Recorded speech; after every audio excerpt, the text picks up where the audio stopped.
लक्ष द्यायचंय. ज्या वेळेस मी इतिहासाची सुरुवात केली माग, इतिहासाची सुरुवातच या भागापासून त्या ठिकाणी स्पर्धा परीक्षेला त्या ठिकाणी विचारली जाते. त्यानंतर स्वातंत्र्य युद्ध आहे. असो, 1599 मध्ये इंग्लंड मधील व्यापाऱ्याच्या एका गटाने ईस्ट इंडिया कंपनीची स्थापना कधी केली? ईस्ट इंडिया कंपनी सगळ्यात महत्वाचं, युरोप खंडातली लोक आशिया खंडाकडे व्यापारासाठी येत होती, पण ती एका व्यक्ती एक गट येत होता आणि ते विशिष्ट नियमानुसार त्या ठिकाणी एकत्र येत नव्हते किंवा भारतामध्ये येत नव्हते, आशिया खंडामध्ये येत नव्हते, ते त्याला कच्चा माल घेत नव्हते, तर त्या ठिकाणी एक व्यक्ती यायचा.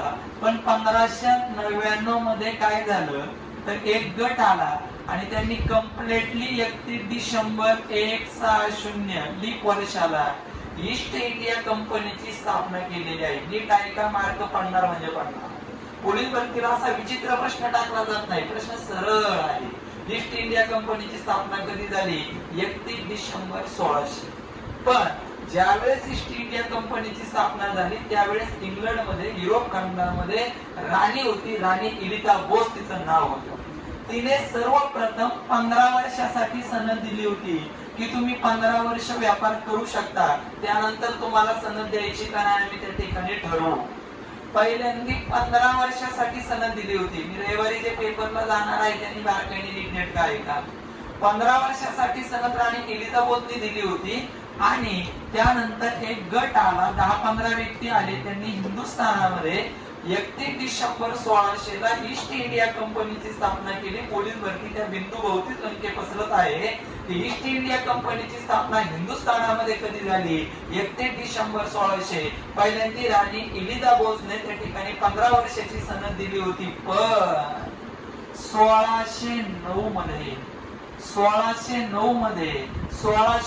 मध्ये ईस्ट इंडिया कंपनीला कायमची व्यापारी सनद देणारा व्यक्ती होता जेम्स पहिला. जेम्स पहिला नावाच्या राजाने त्या ठिकाणी 1609 मध्ये ईस्ट इंडिया कंपनी जी 31 डिसेंबर 1600 ला स्थापन झाली होती, तिला डायरेक्ट सांगितलं तुम्हाला जोपर्यंत व्यापार करायचा आहे तोपर्यंत त्या ठिकाणी व्यापार करा. 31 डिसेंबर 1600 मध्ये ईस्ट इंडिया कंपनी स्थापन झाली. राणी एलिझाबेथने 15 वर्षासाठी व्यापाराची सनद युरोप खंडातल्या वेगवेगळ्या वसाहतींना दिली. त्यानंतर 1609 मध्ये त्या ठिकाणी जेम्स पहिला नावाच्या राजाने त्या ठिकाणी ईस्ट इंडिया कंपनीला सांगितलं तुम्हाला जोपर्यंत व्यापार करायचा आहे आशिया खंडामधून युरोप खंडामध्ये तोपर्यंत तुम्ही करू शकता. कायमची सनद कधी भेटली तर 1609 मध्ये भेटलेली आहे. पुढं 1453 मध्ये, आता ही जी लोक होती युरोप खंडातली लोक, म्हणजे इंग्रज असतील, पोर्तुगीज असतील, डच असतील, फ्रेंच असतील, ते काय करायचे तर युरोप खंड हा आपली त्या ठिकाणी सर्वसाधारणपणे पृथ्वी आहे ज्योइडिक पद्धतीने. या ठिकाणी पृथ्वीच्या मध्यातून विषुववृत्त जातं 0 अंश अक्षवृत्तानुसार, आणि ते 0 अंश अक्षवृत्त जे विषुववृत्त आहे त्यानुसार पृथ्वीचे 2 भाग त्या ठिकाणी केलेले आहेत. या ठिकाणी इकडं तुमचा युरोप खंड आहे, या ठिकाणी खाली आफ्रिका खंड काळा खंड म्हणून ओळखला जातो, उत्तर अमेरिका आहे, इकडे दक्षिण अमेरिका आहे, त्यानंतर इकडे आशिया खंड आहे, इकडे ऑस्ट्रेलिया खंड आहे, इकडे ऑस्ट्रेलिया खंड आहे. अशी एकूण जगाची विभागणी 7 खंडांमध्ये केलेली आहे, 7 भागांमध्ये केलेली आहे. मग या ठिकाणी तुमचा तांबडा समुद्र, इकडे त्या ठिकाणी पॅसिफिक महासागर, इकडे हिंदी महासागर, इकडे अरबी समुद्र, इकडे बंगालचा उपसागर, इथं लाल समुद्र, भूमध्य समुद्र, आणि इकडून असा या ठिकाणी अफगाणिस्तान मधून त्या ठिकाणी असे मस्तपैकी जिथून जमिनीचा मार्ग होता त्या जमिनीच्या मार्गाने युरोप खंडातली लोक हिंदुस्थानाकडे व्यापार करत होते.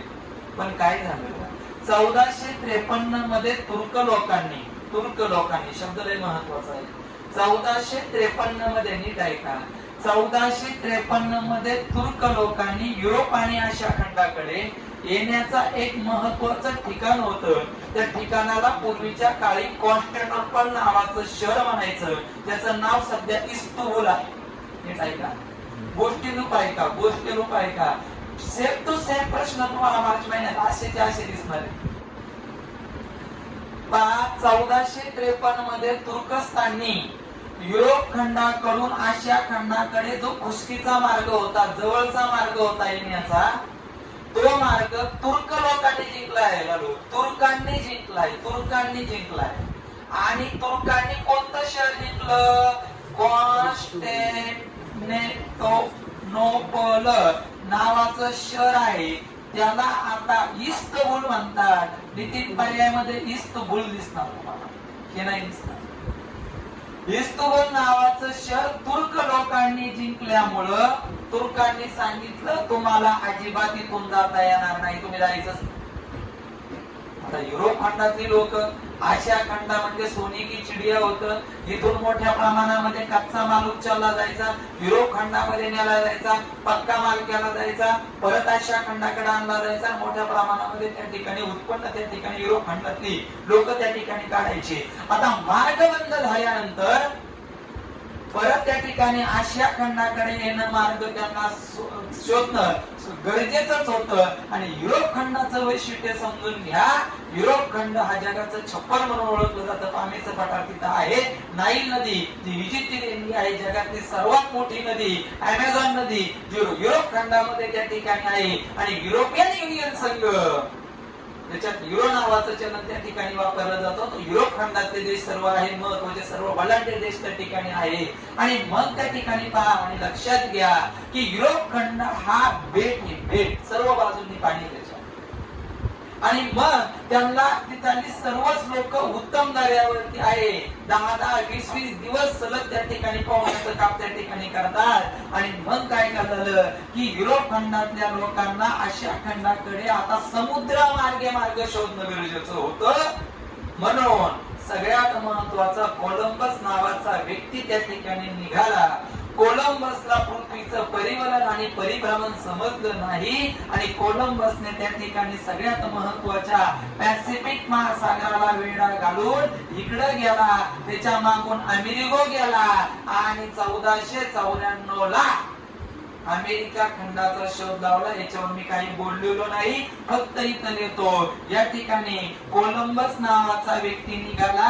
पॅसिफिक महासागराला वळसा घालून इकडे याऐवजी तो इकडे गेला, पश्चिमेकडे गेला. त्याला पूर्वेकडे जाणं क्रमप्राप्त होतं, त्याला नाही जमलं. मागून अमेरिको नावाचा व्यक्ती त्या ठिकाणी गेला. आणि कोलंबस ज्या भूमीवर गेला त्याला नाव देण्यात आलं अमेरिका. आणि अमेरिका हे अमेरिको वरून त्या ठिकाणी नाव पडलेलं आहे. अमेरिका खंडाचा शोध कोणी लावला? उत्तर कोलंबसच. उत्तर कोलंबसच. अजिबात अमेरिका त्या ठिकाणी लिहायचं नाहीये. असो, नंतर उत्तर अमेरिका आणि नंतर दक्षिण अमेरिका हे दोन त्या ठिकाणी खंड. चला, टिंब या पोर्तुगीज खलाशाने 1498 मध्ये आफ्रिका खंडाला वळसा घालून येण्याचा नवा जलमार्ग शोधला. आता पहिल्यांदा कोलंबस गेला, 1494 ला अमेरिकेचा शोध लावला. मागे अमेरिकेहून गेला, पण त्याने पॅसिफिक महासागरातून गेले होते. आणि इथं त्या ठिकाणी आफ्रिका खंड आहे. पण वास्को द गामा या पोर्तुगीज खलाशांनी कोलंबस आणि अमेरिकेवर केलेली चूक केली नाही. तो काय केला? सगळ्यात महत्वाचं, इथून उतरला, तिथं आफ्रिका खंड आणि आफ्रिका खंडाला वळसा घालून इथं भारत आहे. जगातल्या क्षेत्रफळाच्या दृष्टीने त्या ठिकाणी 7वा देश आहे. शेत आणि लोकसंख्येबाबत दुसरा आहे. आणि इथं केरळचा या ठिकाणी कालिकत बंदर आहे. तिथं राजा झामोरन नावाचा राजा होता.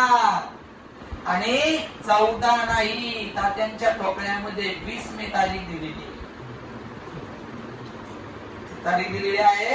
20 मे तारीख दिलेली आहे. आणि 20 मे 1498 ला केरळच्या कालिकत बंदरावर उतरला. त्याचं नाव होतं वास्को द गामा. म्हणून हिंदुस्थानच्या भूमीवर पहिला पाऊल ठेवणारा कोण? तर वास्को द गामा. कोणता खलाशी होता? पोर्तुगीज खलाशी होता. आणि राजा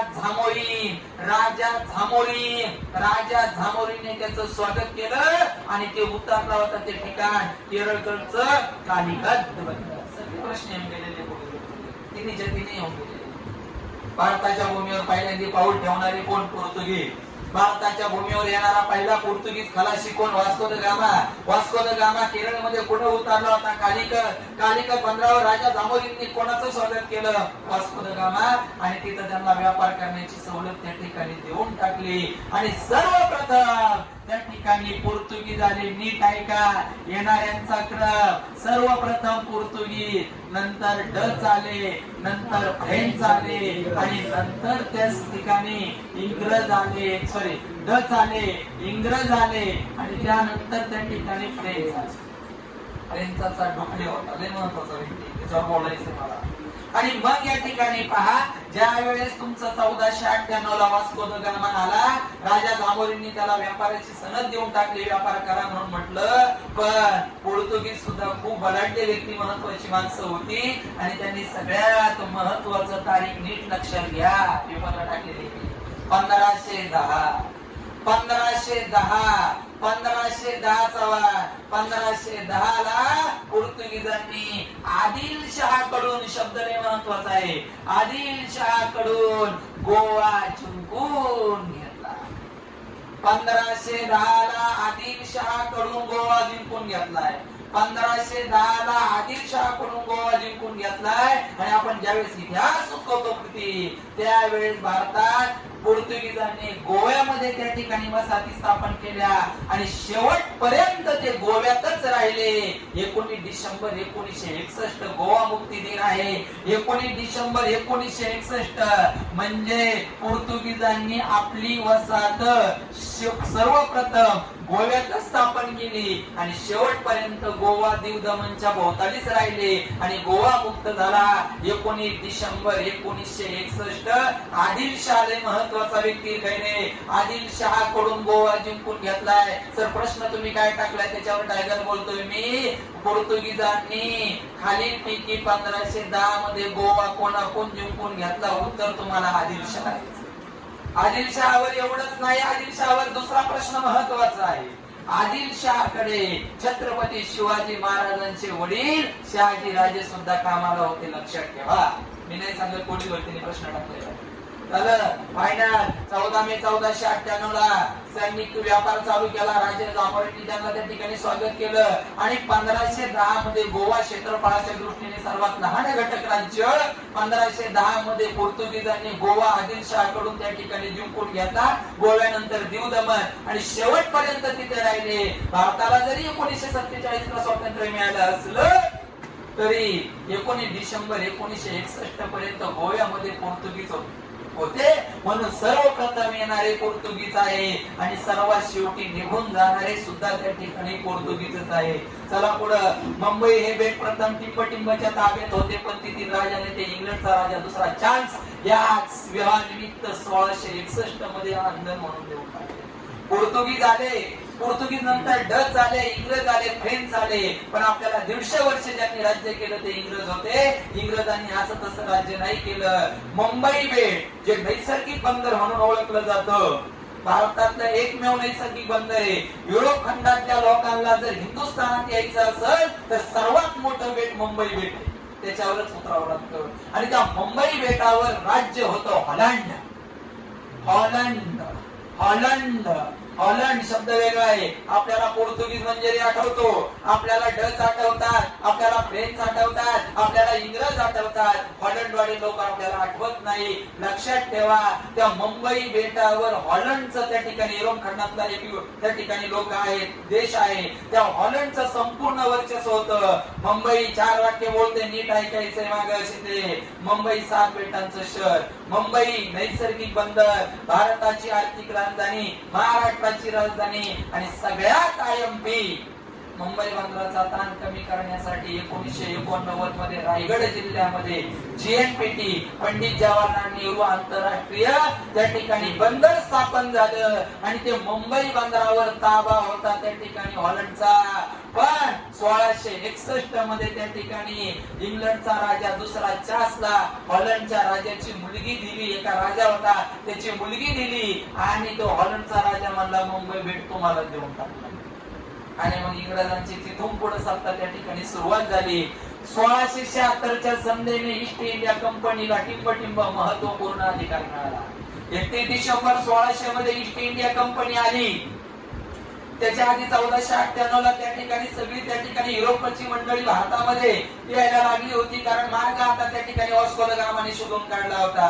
पण सगळ्यात महत्वाचे 1676 ला इंग्रजांनी एक सनद पाठवली हिंदुस्थानामध्ये ऋषी, आणि त्या संदेने सांगितलं 1676 ची सनद आहे रविवारी तुम्हाला लय महत्वाचं एमपीसी वाल्यांना.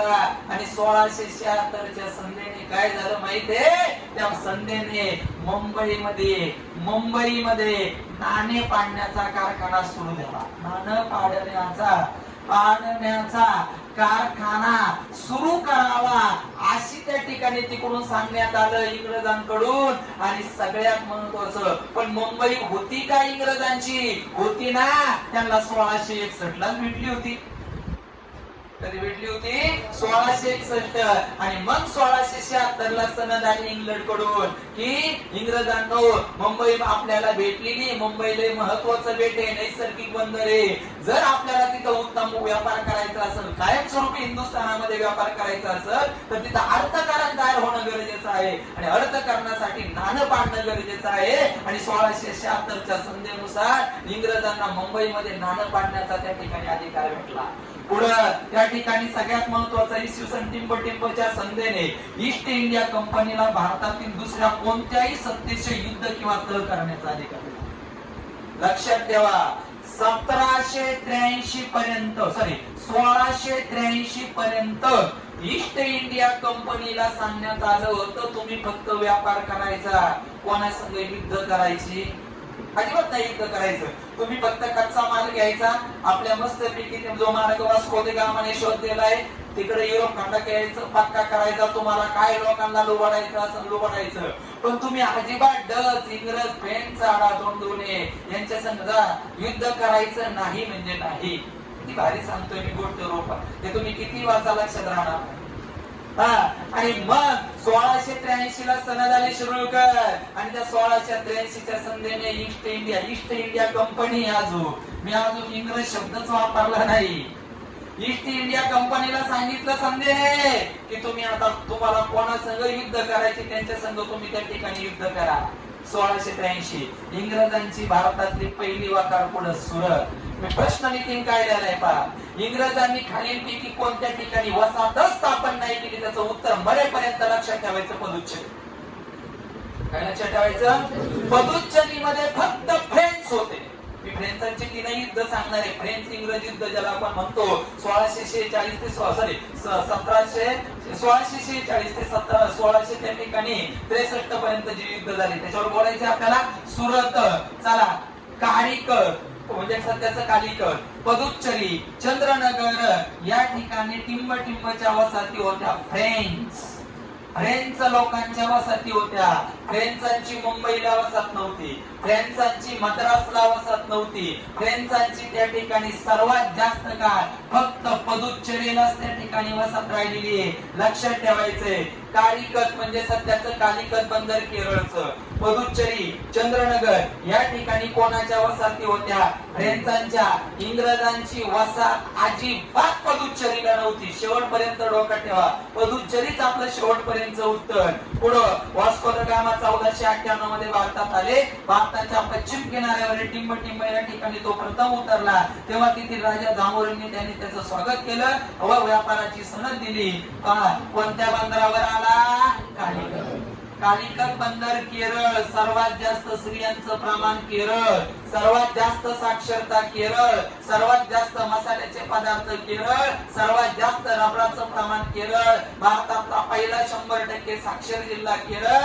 आणि महाराष्ट्रात ज्याप्रमाणे सर्वात जास्त पाऊस पडतो डोक्याला हात काढायचा आंबोलीला, तसं दक्षिण भारतामध्ये सर्वात जास्त पाऊस पडणार एक ठिकाण ते केरळमध्ये.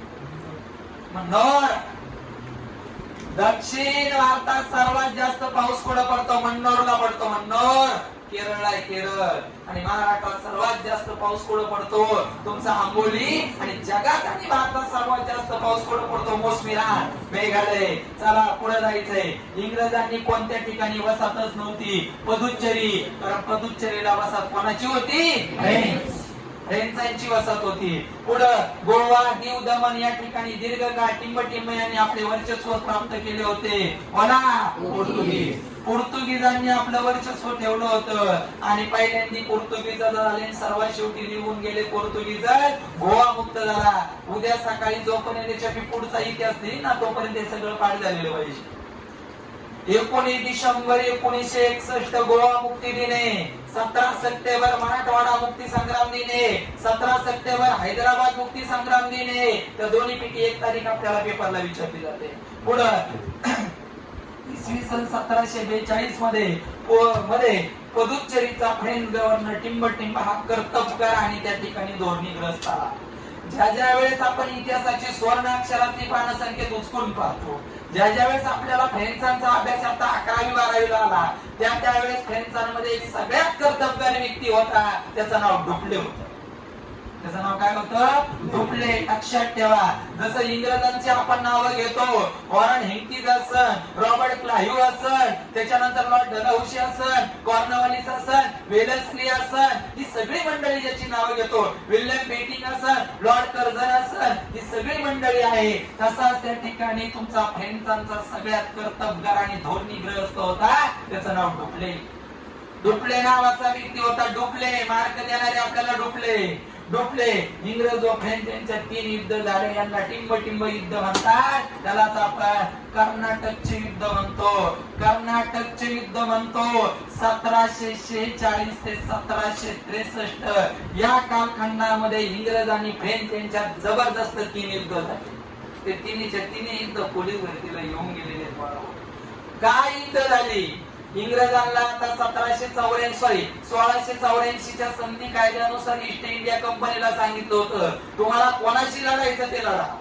1700 त्या ठिकाणी तुमच्या 76 च्या संधीनुसार त्या ठिकाणी त्यांना मुंबईमध्ये टाकसा म्हणजे तुमचं नाणं पाडण्याचं त्या ठिकाणी त्यांना सनद भेटली होती. आणि मग आता इंग्रज आता म्हणले आपल्याला आता जे युरोप खंडातून मंडळी आलेली आहे त्यांना पहिलं शांत करणं गरजेचं आहे, त्यांना एका ठिकाणी कुठेतरी ठेवणं गरजेचं आहे. आणि मग रॉबर्ट क्लाइव्ह लय खतरनाक माणूस. तिन्ही फ्रेंच इंग्रज म्हणजे कर्नाटकच्या युद्धामध्ये त्यावेळेस तो गव्हर्नर होता, त्याचं नाव रॉबर्ट क्लाइव्ह. आणि रॉबर्ट क्लाइव्हने इंग्रज आणि फ्रेंचांचं पहिलं युद्ध झालं. इंग्रज आणि फ्रेंच यांच्यात पहिलं युद्ध झालं 1746 ते 1700 त्या ठिकाणी 48. पण फ्रेंचांचा डुप्ले इतका खतरनाक होता, त्या डुप्लेने त्या ठिकाणी इंग्रजांच्या रॉबर्ट क्लाइव्हला हरवून टाकलं. पहिल्या इंग्रज फ्रेंच कर्नाटक युद्धामध्ये ज्याला आपण नाव देतो कर्नाटक युद्ध, त्या कर्नाटक युद्धामध्ये फ्रेंचांनी इंग्रजांना हरवलंय. लक्षात ठेवा. दुसरं कर्नाटकचं युद्ध झालं त्या ठिकाणी 1756 ते 1700 त्या ठिकाणी 59. पण आता फ्रेंचांना इंग्रजांनी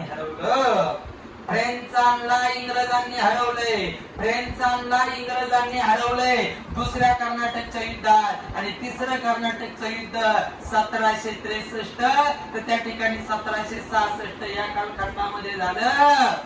आणि 1763 ते 1766 या तिसऱ्या कर्नाटकच्या युद्धामध्ये इंग्रजांनी फ्रेंचांचं सगळ्यात महत्वाचं शहर जिंकून घेतलं, त्याचं नाव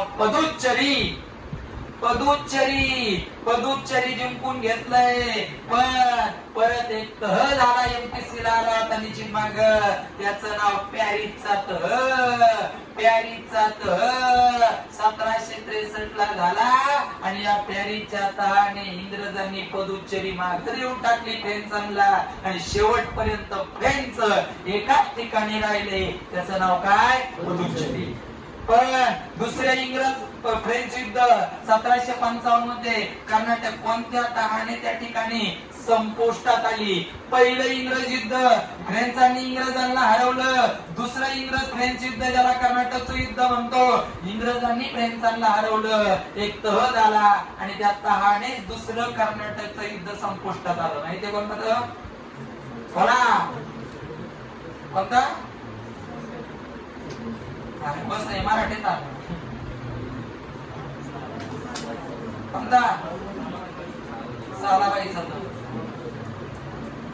सानाबाईचा त, लक्ष द्यायचंय. पुढचं येते वसईचा त, लय अजून टाइम आहे.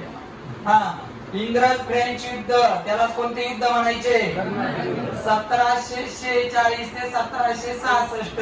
पहिल्या युद्ध फ्रेंचांनी इंग्रजांना त झाला, त्या तहाचं नाव पुढंच नाही, संपला विषय. दुसरं झालं, इंग्रजांनी कोणाला हरवलं, आणि त्यावेळी जो तह झाला तो कोणता? काय घडला असेल त्याची काही गरज नाही. तिसरं इंग्रज फ्रेंच युद्ध झालं, कर्नाटक युद्ध. इंग्रजांनी कोणाला हरवलं? फ्रेंच. आणि फ्रेंचांचं कोणतं शहर जिंकलं? पदुचेरी जिंकली. फ्रेंचांचा जीव होता, आत्मा होता, पण पॅरिसचा तह झाला 1763. आणि त्या पॅरिसच्या तहानुसार इंग्रजांनी फ्रेंचांना काय दिलं? परत पदुचेरी देऊन टाकली. शेवटपर्यंत इंग्रज फ्रेंच तिथंच राहिले. पुढं कर्नाटक युद्धात इंग्रज अधिकारी कोण होता? Robert Clive. Robert Clive. Robert Clive. Robert Clive.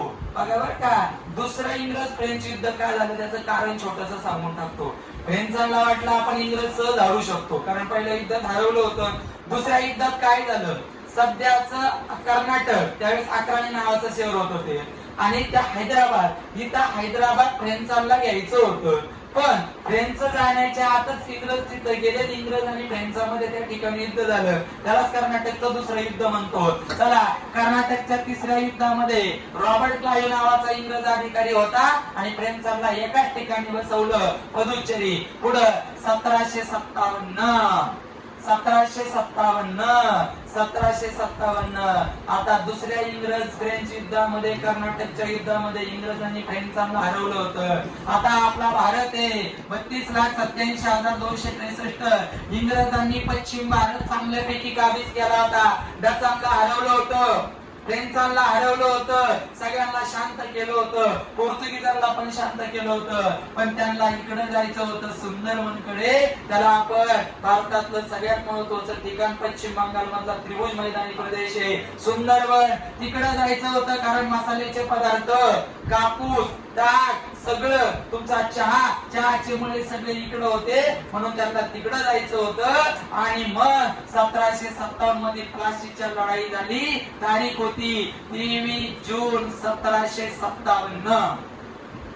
23 जून 1757 ला प्लासीची लढाई झाली. उगाच नाही झाली प्लासीची लढाई. सिराजुद्दौला नावाचा बंगालचा गव्हर्नर होता, तिथं त्यांनी कोलकाता आणि तिथली शहर त्या ठिकाणी बंदर जिंकून घेतली. आणि तिथं त्या काळामध्ये एक घटना झाली, तिला नाव म्हणायचं अंधारा कोठडीची घटना.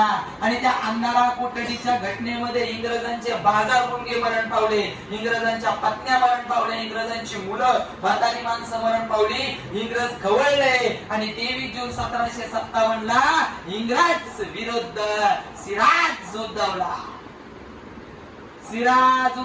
सिराजुद्दौला यांचे जे युद्ध झालं त्यालाच आपण प्लासीचं युद्ध म्हणतो. सिराजुद्दौला तारीख नीट पाहिजे. 23 जून 1757. 23 जून 1757 ला सिराजुद्दौलाला हरवलं. सिराजुद्दौलाचा त्या ठिकाणी सगळ्यात महत्वाचा एक कर्तबगार काय? मीर जाफर. मीर जाफर एक नवाब होता. कोणाचा? सिराजुद्दौलाचा. पुण्यासिटीला प्रश्न विचारला होता बरं का, प्लासीच्या लढाईमध्ये इंग्रजांनी कोणाचा पराभव केला? सिराजुद्दौला त्याचं नाव आहे. सिराजुद्दौला नीट आहे का? खाली बक्सरच्या लढाईमध्ये नाव वेगळी येणार आहे.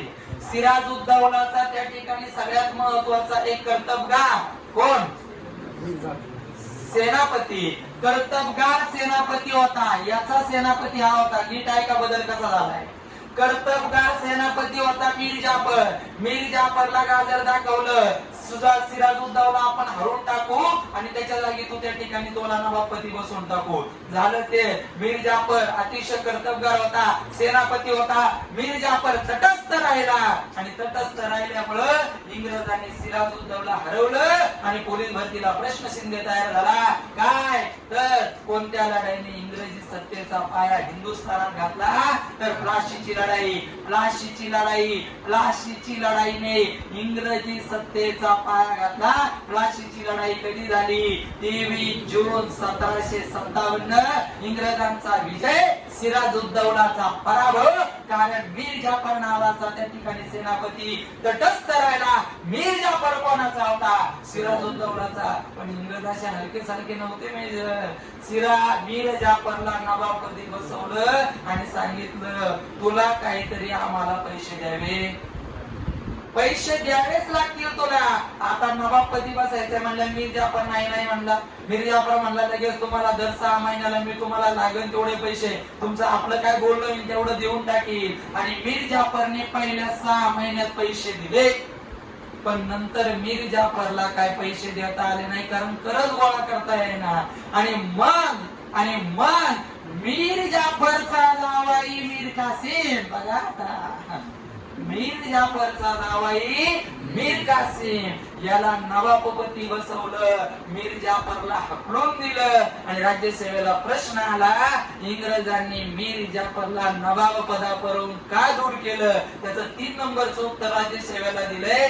कारण मीर जाफर हा इंग्रजांना कर देण्यात कुचराई करत होता, पैसे देत नव्हता. म्हणून मीर जाफरला त्या ठिकाणी बाजूला काढलं आणि त्याच्या जागी व्यापारी मीर कासिम मीर जाफरचा जावई. कोणाचा जावई?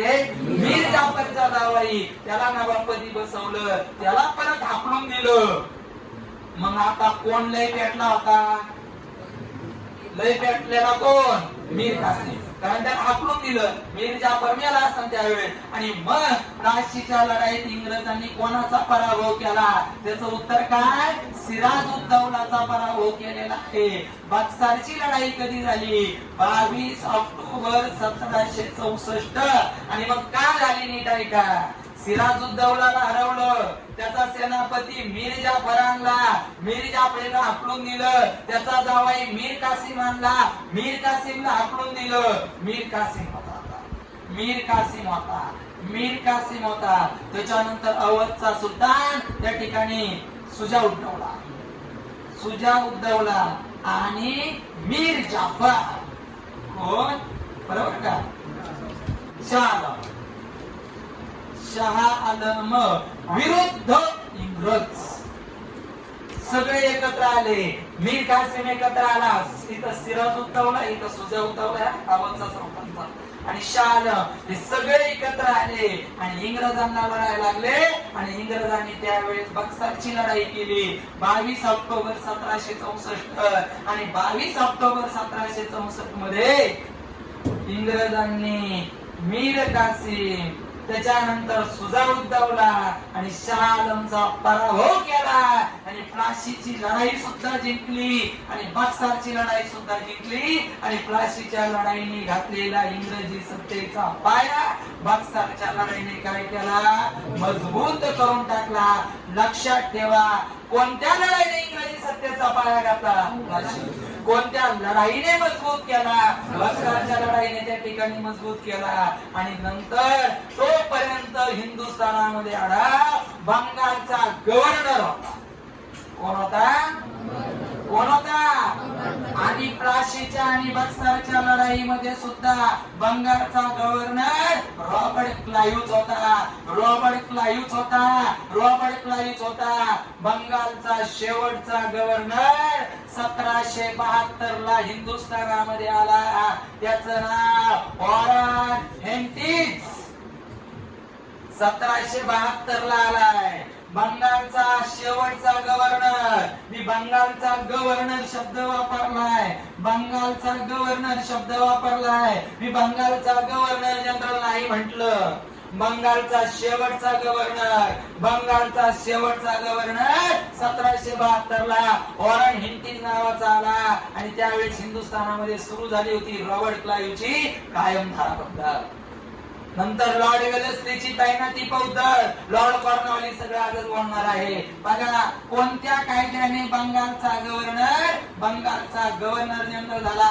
1773 चा रेग्युलेटिंग ऍक्ट. 1773 चा रेग्युलेटिंग ऍक्ट.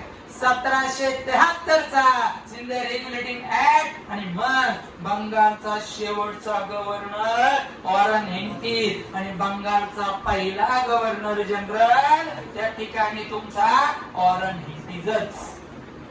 बंगालचा शेवटचा गव्हर्नर वॉरन हेस्टिंग्ज. 1773 ला कोणता रेग्युलेटिंग ऍक्ट पास झाला? काय झालं? बंगालचा गव्हर्नर. आणि मग बंगालचा पहिला गव्हर्नर कोण झाला? वॉरन हेस्टिंग्ज झाला. लक्षात ठेवा, इथपर्यंत महत्वाच्या गोष्टीवर मी बोललोय. मेजर पहा इकडं लक्षात ठेवा, नंतर तोंडी सांगून टाकतो. कायम धारा पद्धत आली, टायगर मागे झोपलाय. कायम धारा पद्धत ऐकल्या वाटच करायची गरज. कायम धारा पद्धत आणली, काही हो इंग्रजांना कर द्यायचा. कायम धारा पद्धत बंद झाली. पुढे सगळ्यात महत्वाचा लॉर्ड कॉर्नवॉलिस नावाचा व्यक्ती, ते पेपर तयार होत नाही. लॉर्ड कॉर्नवॉलिसने हिंदुस्थानामध्ये कलेक्टर पद निर्माण केलं. लॉर्ड कॉर्नवॉलिसने जिल्हाधिकारी पद निर्माण केलं. लॉर्ड कॉर्नवॉलिसला भारतीय प्रशासकीय सेवेचा जनक म्हणतात. आणि लॉर्ड कॉर्नवॉलिसने हिंदुस्थानामध्ये ICS परीक्षा चालू केल्या, Indian civil services. Indian civil services म्हणून भारतीय प्रशासकीय सेवेचा जनक लॉर्ड कॉर्नवॉलिस आहे. आणि त्यानंतर लॉर्ड वेलस्ली आला 1798 ला. आणि लॉर्ड वेलस्लीची सगळ्यात महत्वाची तैनाती गौर, आणि तैनाती गौर स्वीकारणारा पहिला तर हैदराबादचा निजाम. आणि महाराष्ट्रामध्ये पहिल्यांदी तैनाती गौर स्वीकारली दुसरा बाजीराव. याच्यावर आपल्याला उद्या चर्चा करायची. या इथं सुरू करू. चला, ईस्ट इंडिया कंपनीची स्थापना कधी झाली? किती वर्षासाठी सनद होती? पण 1609 मध्ये जेम्स पहिल्यांनी किती कायमस्वरूपीची सनद देऊन टाकली. 1453 मध्ये तुर्कस्तानी युरोप व आशिया खंडाचा खुसकीचा मार्ग जिंकला. ते शहर कोणतं? कॉन्स्टॅन्टिनोपल, सध्याचं काय? इस्तंबूल.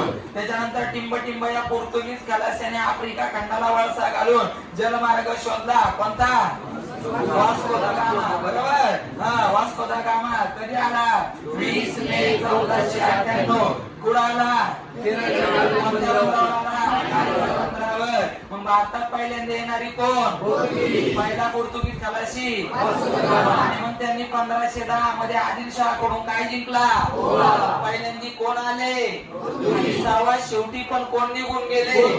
गोवा मुक्त कधी झाला? मुंबई बेट टिंबटिंब 1661 ला ताब्यात होते. पण तिथील राजा इंग्लंडचा दुसरा 400 विवाह निमित्त कोणाकडे म्हणजे कोणाचं होतं? 1676 संधीनुसार ईस्ट इंडिया कंपनीला काय अधिकार दिला? नंतर 1683 मध्ये कोणता अधिकार भेटला ईस्ट इंडिया कंपनीला? दुसऱ्या कोणत्याही सत्तेशी युद्ध करायचा. तर तुम्हाला फ्रेंचचा संघ लढा, पोर्तुगीजांचा संघ लढा, तोपर्यंत सांगता येत नव्हतं. इंग्रजांची भारतातली पहिली वकार तसं पाहता मद्रासला होती बरं का. तसं पाहता मद्रासला होती, पण उत्तर आपल्याला सुरत दिलेलं आहे. कालिकत, पदुच्चेरी, चंद्रनगर कुठं? फ्रेंच शेवटपर्यंत कुठं? कोणत्या युद्धाने? कर्नाटकचं तिसरं युद्ध. कर्नाटकचं युद्ध कोणाकोणामध्ये झालं? इंग्रजांनी. दुसरं युद्ध सालबाईचा तह, आणि तिसरं युद्ध पॅरिसचा तह. ऐकून गेल्यानंतर चला, वास्को दा गामा कोणत्या बंदरावर आला होता? इंग्रजांची कोणत्या ठिकाणी वसाहत नव्हती? गोवा, दीव, दमण या ठिकाणी दीर्घकाळ कोणी राहिले? गोवा मुक्त कधी झाला?